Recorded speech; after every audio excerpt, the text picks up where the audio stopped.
A man who worked as a choir conductor and school teacher is found shot to death. The victim, 47-year-old Donald Young. Good evening, everyone. Young's death has been ruled a homicide. His body was discovered yesterday morning inside his South Side home at 2320 East 69th Street. ABC 7's Michelle Gallardo is here now with more on the case and how Young is being remembered tonight. Michelle? Ravi, Donald Young was the fourth of 8 siblings. He was, according to those who loved him, the type of person who didn't take life for granted. He lived every day to the fullest. So whether it was in the South Side classroom where he taught or at church conducting the choir every Sunday, Young made an impression on those who met him. He was one of those success stories in terms of a kid whom the average person would look at and say he doesn't have a chance. And yet, before his death, Donald Young succeeded mightily. Among other things, he was a choir conductor at Trinity United Church of Christ for many years. This amateur video, shot just last week, shows him doing what for him wasn't a profession, but a calling.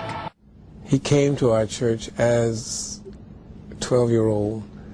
He was not brought by mother and father. He just came because of the other kids and became active in the church.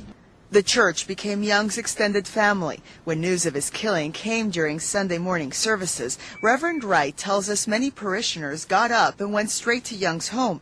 This third-floor apartment on the 2300 block of East 69th Street is where Young was found by his roommate, shot to death. He was a person who believed in loving people with God love, agape love that a lot of us don't, unconditional love. Young was also a 5th grade teacher at Guggenheim Elementary, and tonight family spokesperson Dennis Cole told us Young had just finished a double master's in early child education and math. His ambition was to become a school principal. Just so many good times, so many photos to go through, so many tears of joy, sadness, but most of all, just the fact that we're out here to inspire each other and to encourage each other is the way we're getting through this during this time of the year.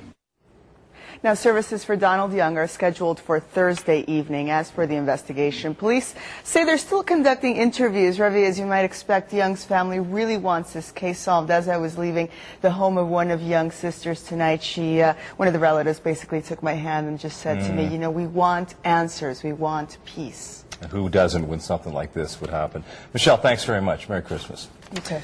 All right, tonight police